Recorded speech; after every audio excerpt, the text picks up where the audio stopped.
வாழ்க வையகம், வாழ்க வளமுடன். அனைத்து உறவுகளுக்கும் இனிய வணக்கம். அனைவருக்கும் இனிய தமிழ் புத்தாண்டு நல்வாழ்த்துக்கள்.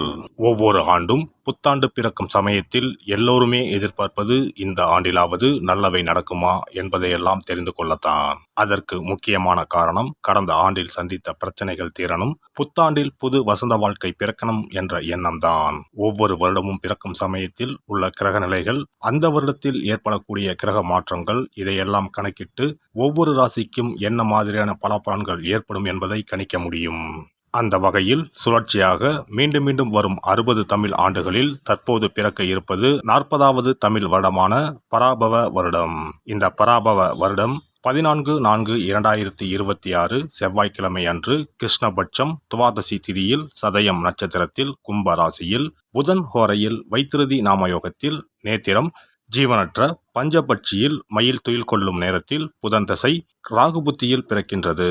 இந்த தமிழ் புத்தாண்டு மேசராசியில் சந்திர பகவான் 10ஆம் இடத்தில் இருக்கும்போது பிறப்பதால் பல ராசிகளுக்கு அதிகார பொறுப்புகள், தொழிலில் முன்னேற்றம், திடீர் பணவரவு கிடைக்கும். சொந்த வீடு, கார் வாங்கும் யோகம் மற்றும் வருமானம், பதவி உயர்வு கிடைக்கும். கடின உழைப்புக்கு ஏற்ற நல்ல பலன்கள் கிடைக்கும். ஒரு சில ராசிக்காரர்களுக்கு வைகாசியில் வரக்கூடிய குரு பெயர்ச்சி, ஐப்பசியில் நடக்க இருக்கும் ராகு கேது பெயர்ச்சியால் ஒருவித பதற்றமும் பரபரப்புமாக இந்த வருடம் காணப்படும்.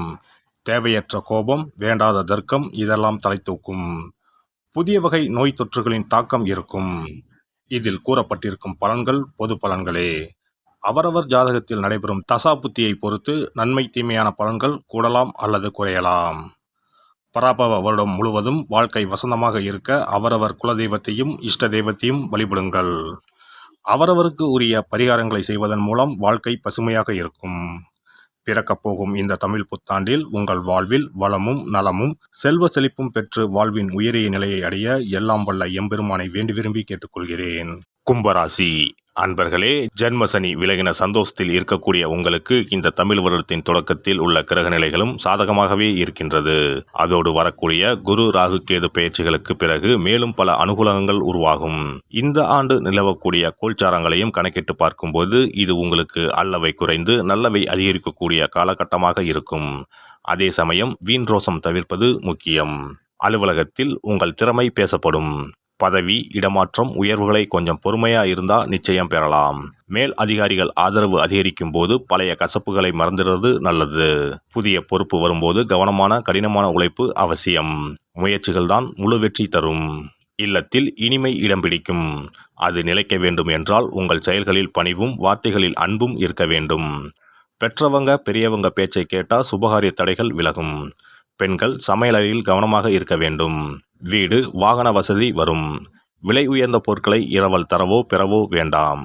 இஷ்ட தெய்வத்தை தினமும் வழிபட்டா தொட்டதெல்லாம் துலங்கும். செய்யும் தொழிலில் செழிப்பு ஏற்பட தொடங்கும். தெரியாத தொழிலில் முதலீடுகளை முடக்க வேண்டாம். சிலருக்கு புதிய தொழில் அமைப்பும் ஏற்படலாம். அரசு துறையினருக்கு தன்னம்பிக்கை அதிகரிக்கும். மனம் போல மாற்றங்கள் நிச்சயம் வந்து சேரும். அரசியல் சார்ந்தவங்களுக்கு மேலிடத்தின் ஆதரவு அதிகரிக்கும். அதே சமயம் பொது இடங்களில் நிதானத்தை கடைபிடிக்கிறது முக்கியம். கலை படைப்பு துறையினர் வரட்டு கௌரவத்தால் வாய்ப்புகளை விரட்டிவிட வேண்டாம். சரியான நபர்களிடம் மட்டும் ஆலோசனை கேட்கிறது நல்லது. மாணவர்கள் மனம் போல மதிப்பும் மதிப்பெண்ணும் உயரும். பெற்றவங்க வழிகாட்டலை தவிர்க்காமல் ஏற்றுக்கொள்ள வேண்டும். பெண்களுக்கு நன்மைகள் அதிகரிக்கும் காலகட்டமாக இது அமையும். தேவையற்ற வாக்குவாதத்தை மட்டும் தவிர்த்தால் இல்லம் வெள்ளமாக இனிக்கும். வாரிசுகளால் பெருமை சேரும். வாழ்க்கை துணை உடல்நலத்தில் கவனம் செலுத்த வேண்டும். வரவுகள் அதிகரிக்கும். சிலருக்கு புதிய வாய்ப்புகள் தேடி வரும்.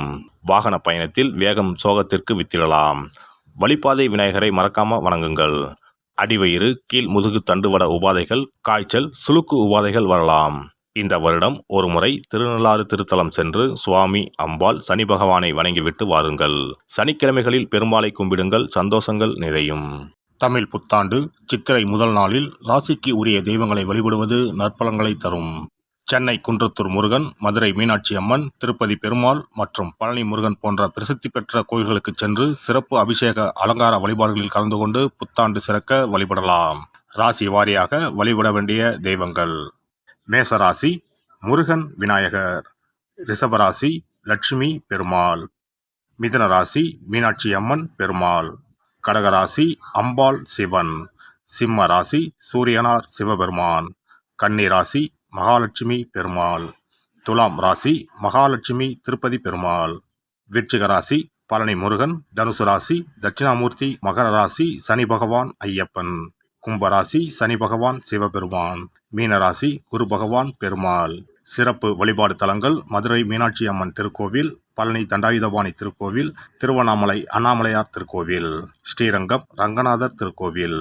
உங்கள் ராசிக்குரிய தலங்களில் சித்திரை முதல் நாளில் நடைபெறும் சிறப்பு அபிஷேகங்கள், அலங்காரங்கள் மற்றும் பஞ்சாங்கம் வாசித்தல் நிகழ்ச்சிகளில் கலந்து கொள்வது சிறந்தது. சிறப்பு தொகுப்பு. கடன் பிரச்சனைகள் தீர, வராத பணம் கைக்கு வந்து சேர கோதுமை மாவு உருண்டை வன்னிக்குச்சி பரிகாரம். கோதுமை மாவு கொஞ்சம் எடுத்துக்கொள்ளுங்கள். அதில் நீர் சேர்த்து சப்பாத்தி இடுவதற்கு முன் உருட்டுவதைப் போல் உருண்டையாக உருட்டி கொள்ளுங்கள். 7 அல்லது 14 உருண்டைகளாக செய்து கொள்வது நல்லது. வன்னி மரக்குச்சி அல்லது மாதுளை மரக்குச்சி ஒன்றை எடுத்துக்கொள்ளுங்கள். பொதுவாகவே வன்னி மரம் சக்தி வாய்ந்தது. வன்னி மரத்தை வலம் வந்தால் கிரக தோஷங்கள் நீரும், குழந்தை பாக்கியம் கிட்டும். சனி பகவானின் பார்வையால் தவிப்பவர்களுக்கு வன்னி மரம் பரிகாரமாக சொல்லப்படும். அதிலும் வன்னி மரத்தின் அடியில் விநாயகர் இருந்தால் கூடுதல் மகிமை. வன்னி மரத்தை தரிசித்தாலும் வலம் வந்தாலும் நற்பலன்கள் கூடும். மாதுளை மரமும் அப்படிப்பட்ட சக்தி வாய்ந்த மரம்தான். மாதுளை முத்துக்களால் முருகப்பெருமானுக்கு அபிஷேகம் செய்தால் கடன் சுமை குறையும் என்பார்கள். எனவே இவ்விரு குச்சிகளில் ஏதேனும் ஒன்றை எடுத்துக்கொள்ளுங்கள். குங்குமத்தில் கொஞ்சம் நீர் விட்டு கரைத்து கொள்ளுங்கள். பிறகு முன் சொன்ன 2 குச்சிகளில் ஏதேனும் ஒரு குச்சியால் குங்கும கரைசலை தொட்டு அந்த கோதுமை உருண்டையில் ஸ்டீம் என்று எழுதுங்கள். பிறகு அந்த உருண்டைகளை எடுத்துச் சென்று அருகில் இருக்கும் குளம் அல்லது ஆற்றில் வாழும் மீன்களுக்கு உணவாக கொடுங்கள். இவ்வாறாக அடிக்கடி செய்து வந்தால் உங்கள் கடன் பிரச்சனைகள் படிப்படியாக குறைய ஆரம்பிக்கும். வருமானமும் பெருகும். ஏதோ ஒரு வழியில் குடும்பத்தில் இருக்கும் தடங்கல்கள் விலக ஆரம்பிக்கும். தன பிராப்தம் அதிகரிக்கும். நல்லவை வரிசை கட்டும். கோதுமை மாவு சூரியனுக்கு உகந்தது. கோதுமை மாவை உருண்டையாக உருட்டி அதில் குங்குமத்தால் ஸ்டீம் என்று எழுதி அதை தண்ணீரில் விடும் பொழுது சூரியனின் அருள் சேர்ந்து பணப்பிரச்சனைகள் தீரும். பொதுவாக 6ஆம் இடத்தில் குரு, சுக்கிரன், புதன், வளர்பிறை சந்திரன் போன்ற சுபகிரகம் உள்ளவர்கள் யாருக்கும் கடன் தரக்கூடாது. காரணம், கடன் கொடுத்தால் அது திரும்பி வராது. அதையும் கொஞ்சம் நினைவில் வைத்துக் கொள்வது நல்லது. இப்படி கடன் கொடுத்து திரும்ப வராதவர்களும் இந்த பரிகாரத்தை செய்து பண வரவில் இருந்த தடைகளை நிவர்த்தி செய்யலாம்.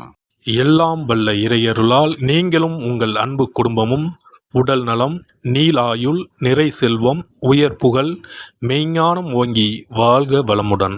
இந்த வீடியோ பதிவு உங்களுக்கு பிடித்திருந்தால் லைக் பண்ணுங்க, கமெண்ட் பண்ணுங்க, ஷேர் பண்ணுங்க. மறக்காம சப்ஸ்கிரைப் பண்ணுங்க. பக்கத்துல இருக்கிற பெல் பட்டனை கிளிக் பண்ணுங்க. நன்றி, வணக்கம். ஓம் நமச்சிவாய. சிவாய நம.